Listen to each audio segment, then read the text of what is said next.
Imagine telling NASCAR fans in Richmond 2008 that Kyle Busch would get cheered in victory lane in the number 8 car.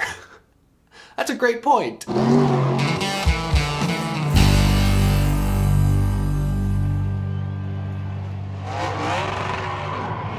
How's it going, y'all? My name is Eric, the biggest Kyle Busch fan on the planet, and this is Out of the Groove. Race 2 of the 2023 season is complete, the final race on the original Auto Club Speedway configuration. The West Coast swing is underway, and I love this portion of the schedule because the Daytona 500 is special, the Clash is extremely unique, but Auto Club, Las Vegas, and Phoenix, we really start to see who the true contenders early in the season are. Lots of drivers with really good runs out at Auto Club Speedway today. We'll talk about some of the top finishers, a few of the key and highlight-worthy incidents. We'll put this race on the Groovy Gauge. That's right, that Groovy Gauge is back for 2023. We'll do that at the end, but first and foremost, let's talk about KFB, Kyle Busch. I have been on the Kyle Busch bandwagon all offseason. Really, ever since we saw how his relationship with Joe Gibbs Racing ended. I've been saying for weeks now that we're gonna see a motivated, a driven, a scary version of Kyle Busch this season, and he's driving a race car that last year won 3 times. Same crew chief, same team, bring a couple additional sponsors on board. Kyle Busch is poised to have a huge 2023. I predicted a few weeks ago in my bold predictions video that he'd win 4 or 5 races. Kyle Busch is gonna hit the ground running and win 4 or 5 races with RCR this year. And just 2 weeks into the season, he's already on the board with win number 1. And honestly, if we look back at the Clash, if we look at last week's Daytona 500, Kyle Busch has been this close to winning every race this season. He charged through the field and finished 3rd at the Clash despite getting spun by Joey Logano in the second half of the race. He was leading on lap 200 of the Daytona 500, but a couple overtimes later, things didn't go his way. Today, though, he gets on the board in convincing fashion. Didn't get any stage points in stage 1 due to a speeding penalty that he had to rally from, but he quickly asserted in stage 3 that he, in fact, was the driver to beat. I think Kyle Busch's biggest and best skills were on full display today. He sped on pit road early on. Unclear if maybe the tack was set up wrong, if Kyle actually made a mistake, but after the fact, he was motivated to get those positions back. We saw him fly through the field quickly. At the end of stage 2, he maybe pushed it a little too hard early on, and we saw Ross Chastain open the lead up at the end. Busch just faded, was 6 seconds behind Ross at the end of stage 2. So during the next pit stop, the team made a major adjustment, looking to give him more long run speed. And sure enough, the opening run of stage 3, Chastain had the lead, Kyle Busch ran him down, kept him in his windshield, and then eventually made the pass right before the final cycle green flag stop. So improvement from one run to the next. The execution, the communication between driver Kyle Busch and team Randall Burnett, on point. The pit crew was on it, nailed their final green flag pit stop. They went in basically even with Chastain and came out ahead. That was the race. Kyle Busch becomes the first driver in Cup Series history to win a race in 19 consecutive seasons. It's his 5th career win at Auto Club. Of course, he got his first career win here all the way back in 2005. He was driving a Chevy then as well. But what a day for Kyle Busch, driving the same car that Tyler Reddick led 90 laps with here a year ago.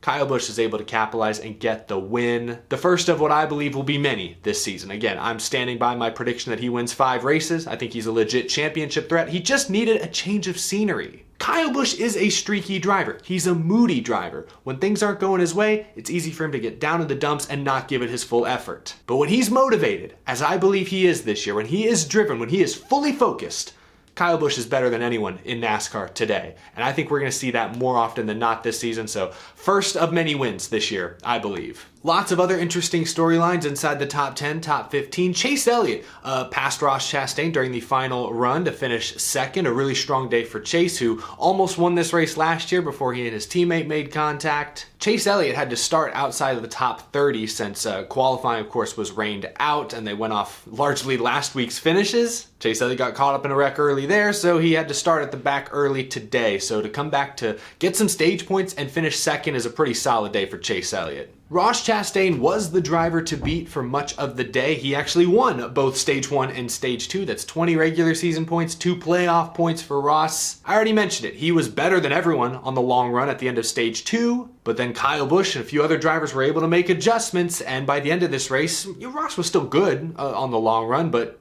Kyle Busch had clearly caught up, Chase Elliott had clearly caught up. Still a really great day for Trackhouse though. Ross Chastain and Daniel Suarez, who had to come back from a speeding penalty of his own, get top 5 finishes. So Trackhouse, I think it's safe to say the offseason did not slow them down one bit. Kevin Harvick and his crew chief Rodney Childers, that whole team, once again putting Stewart-Haas Racing on their back. Good results for RFK Racing. Keselowski gets a top 10, Chris Buescher just outside the top 10, but Keselowski, especially last year, I remember he was going for the race lead at one point when he spun out. He actually spun today once or twice. I think he was through the grass, another point missing the big restart wreck. Still, to come back and finish 7th, a lot of speed. They had great speed at Daytona last week. We're used to that.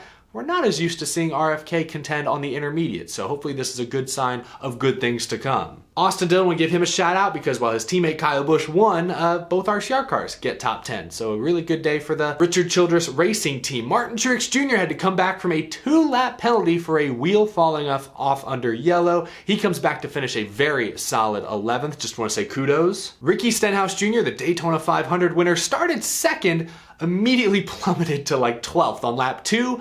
But credit to him, that's where he stayed pretty much all day long, inside the top 15. That's a solid race for JTG Doherty at an intermediate. Couple spots behind him though, Corey LaJoie had an eventful day. A 14th place finish for LaJoie at an intermediate is a great result. Spire Motorsports is still a team trying to get their feet underneath them, still trying to figure out how to regularly contend. But Corey LaJoie ran like 10th to 13th almost all day long, was involved in a couple of incidents. At one point he got loose and just spun out Brad Keselowski on accident. Then later on, he and Blaney kind of got jacked up behind Stenhouse, I think, and that caused, I want to say AJ Allmendinger, yes, to spin and hit the inside wall. Not exactly sure if LaJoie was to blame. And then later on, LaJoie got spun by Tyler Reddick, who made a mistake and got a little loose. So Corey LaJoie was sideways. He was getting other people sideways. He comes home 14th, though, after running there all day long. That's a huge day. This was a very impressive and very consistent run out of Spire Motorsports. And Harrison Burton with the top 15. I want to go and give him an honorable mention. Rookie Ty Gibbs finished 16th just off screen. I'll give an attaboy to Chase Briscoe, who winds up 20th. That's not good. Not good for a Stewart-Haas Racing driver to finish 20th, but considering he was way off the pace early in this race, he was 34th at one point, a lap down, 20 seconds slower than JJ Yaley and BJ McLeod. Considering that, how off the pace they were, to come back and run in the teens late, get a top 20 still, I'll at least give him an attaboy for sticking with it. Joey Logano finishes 10th, the best finishing Penske car, and that is a shame because it looked like between Logano and his teammate Ryan Blaney, they had the speed to potentially win today. Ryan Blaney drove up there and was battling for the lead early on in this race. He finished 2nd in stage 1, but in stage 2, they had an issue on a pit stop. I think the air hose got caught underneath the right front. That knocked them back, put them outside the top 10, I believe. And then I'm not sure if they had another bad pit stop or if they just weren't able to get to the front quickly because he was in the middle of the melee that took place in the middle of stage 2 on that one restart where just huge stack up, especially in the outside lane. Blaney got damaged, was never the same. If we look at that wreck, initially I think everyone was looking mid-pack. Oh, something must have happened there. That's where everybody wrecked. It was actually up towards the front of the field. NASCAR is experimenting with a longer restart zone this year, and Joey Logano, he's a veteran at this point, decided to take full advantage as the leader, as the control car. He gets to decide when he fires off inside of that box. He waited until the very end to go. Meanwhile, guys like Ross Chastain behind him were trying to go a little earlier, were trying to time it. They then had to check up because Logano hadn't gone yet.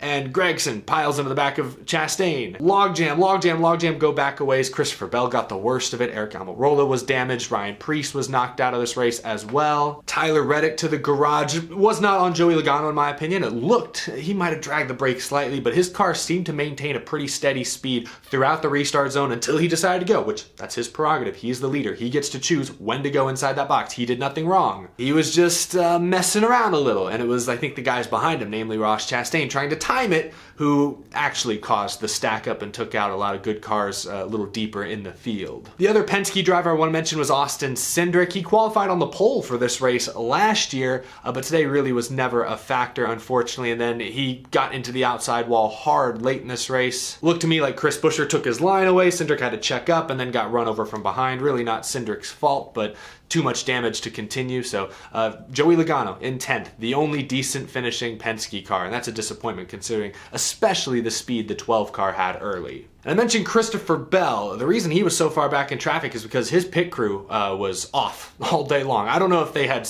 damage or major adjustments they were trying to figure out, but every single pit stop throughout the first, until that wreck, he was losing, I kid you not, 5 to 10 spots on every cycle. You just can't do that consistently and succeed in the NASCAR Cup Series. So maybe they were just making huge adjustments, but if they were consistently making mistakes, we saw last year on Bubba's team, a Toyota team, they had some pit crew issues early in the season. I know he and Bell swapped members at one point last year. Christopher Bell was able to make it all the way to the championship 4 with that new pit crew, but maybe there are some issues early this season that Toyota and specifically Joe Gibbs Racing are going to have to work through. Speaking of Bubba Wallace, I didn't actually see where he finished, but I know he had an engine issue. They came to pit road and put the hood up late. Also, Kyle Larson. He went to the garage early in this race with, I believe, an electrical issue of some sort, so was never a contender. He came back out on track and looked to be fast, but he was like almost 20 laps down. So a tough break for Kyle Larson, but that's a team who had some engine issues last year. Just looking back at Racing Reference, they had at least 3 races last year where they DNF'd due to some sort of engine problem. Not sure if this electrical issue falls under that category exactly, but clearly some kinks here and there that team has not always been able to work through. I'll cut them some slack this week because they didn't get any practice, they didn't get any qualifying, it was all rained out, it was all a wash. But that's something to keep your eye on. It did bite that team a few times last year, and race 2 this season, they already have had a catastrophic failure. Just something to keep watch on. That should do it as far as the final results are concerned. Let's talk about Auto Club Speedway for a moment, because this was, in fact, the final race on the original 2-mile D-shaped oval configuration. It was reported this past week by Adam Stern of Sports Business Journal that NASCAR has sold roughly 80% of the property that makes up Auto Club Speedway. They sold that land for reportedly over $500 million.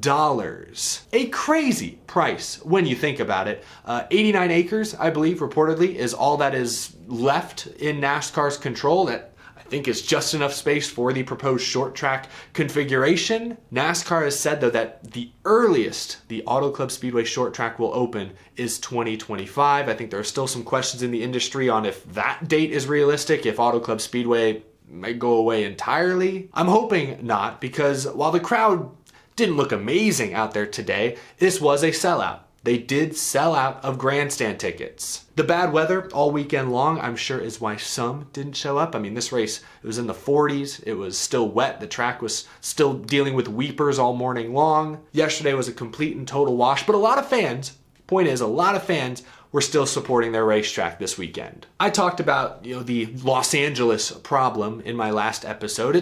It's a crowded market, a crowded entertainment and a very crowded sports market with a couple of NFL teams, a couple of baseball teams, hockey teams, soccer teams, basketball teams to compete against, USC football. Where does NASCAR fit in to the Southern California sports landscape, especially considering Fontana is part of the Inland Empire? It's a good hour east of Los Angeles. It's in an odd spot, but it clearly has its longtime passionate fans and supporters. So we'll see what happens. I hope the short track project comes to fruition, and I hope it's great. I hope it's state of the art. I hope it's beautiful. I hope it's unique, and I hope it puts on great racing in the future. But we will have to wait and see.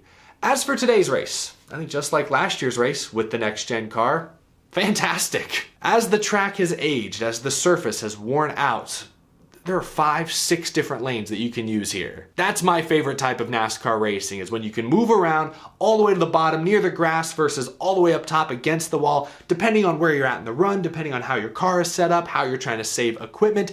Each line is usable in some form or fashion. Leads to great restarts, leads to, I think, still very entertaining long runs with plenty of comers and goers. I mentioned guys like Chase Elliott coming from 34th to 2nd. William Byron started 32nd, was in the top 10 by the end of stage 1. Kyle Busch won this race despite starting, I think, 22nd. So you could pass. And I love when the drivers have the ability to drive it in deeper than their competitors and complete passes.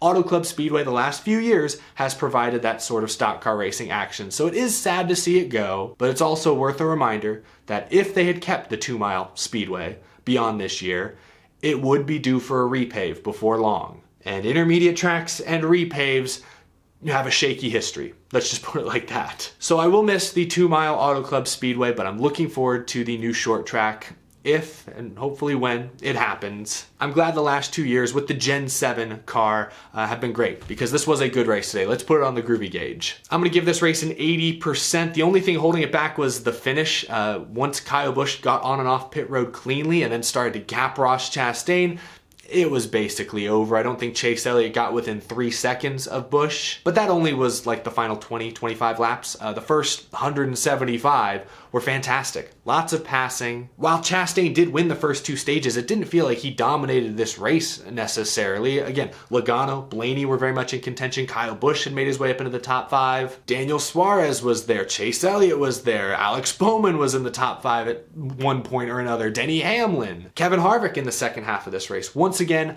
the parody of the NASCAR Cup Series was put on full display. I enjoyed this race. 80%, that is the score I am sticking with. I am standing by, but let me know down in the comment section below. Did the final 2-mile Auto Club Speedway race live up to your expectations? Leave a comment down below. I'd like to hear your thoughts. Final point, I know last week the broadcast, namely the high number of commercials interrupting green flag action, was a sticking point with many fans watching at home. Today did not have that problem.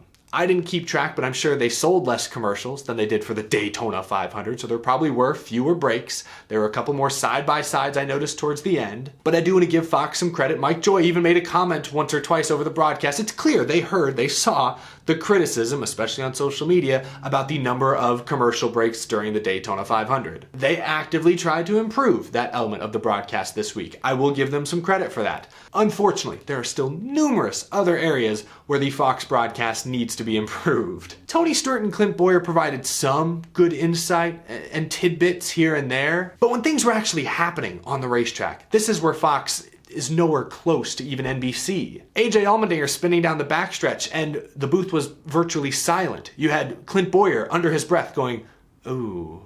Dude just wrecked, hit the inside wall. Can we see some energy, please?" Late in the race, Chase Elliott, Ross Chastain were 3 wide. Noah Gragson was sending it in 4 wide. Battle for second, and the cameras cut away. You could actually hear Clint Boyer go, "What?" Because he was stunned. Why'd they cut away from a 4-wide battle for second? So much of Fox's coverage feels scripted. Like they're just going through the motions. Here's what's next, we'll hit that, then we'll hit this. And then when something happens on the track that breaks the script, that's surprising, they seem stunned, like they don't know what to do, what to say. What did the camera show? Should Mike Joy call this wreck or should Boyer and Stewart react? It feels like everyone freezes up when something out of the ordinary happens on the track, whereas with NBC, car on the wall, they cut to it, the broadcasters announce, even if Rick Allen or Marty Snyder's in the middle of a report, Dale Jr. will interrupt with his commentary on whatever big incident is happening on track. NBC is far superior to Fox when it comes to reacting to things actually happening right now on the track. Mike Joy is great at his monologues, his stories about NASCAR history. Clint Boyer's Boyerisms are great here and there. Tony Stewart, clearly not over that Fontana 2013 race, was funny to hear, was good content. But when something's actually happening on the racetrack, the Fox booth and the cameras, the directors, they just seem to freeze up in a way that NBC does not. So it's hard to explain like this, but you know it when you see it. And I saw a lot of problems today. And I think based on my Twitter engagement, many other fans watching at home saw the same. That's my only thought when it comes to the broadcast. I do want to give them credit for trying to cut back on the commercials. They were less invasive, good job, but there's still other things that can and need to be improved. That's just my opinion. Once again, share your thoughts down in the comment section below. What'd you think of today's Auto Club 400? Kyle Busch gets the win. Chase Elliott, Ross Chastain, Daniel Suarez. Great day for Chevy. Was this a good send-off for the original Auto Club layout? How'd you feel about the broadcast? Let me know down in the comment section below. Thank you as always to my Patreon supporters for continuing to support the show. I greatly appreciate your generosity. If you enjoyed this video, please leave it a like, hit that subscribe if you're new and you love NASCAR. Just race 2 of many here in the 2023 Cup Series season. Now I gotta go because the Xfinity race is happening. I'm gonna have it on while I'm editing this video, so hopefully it's a good show. I'll see you in the next episode, y'all. Have a great rest of your weekend.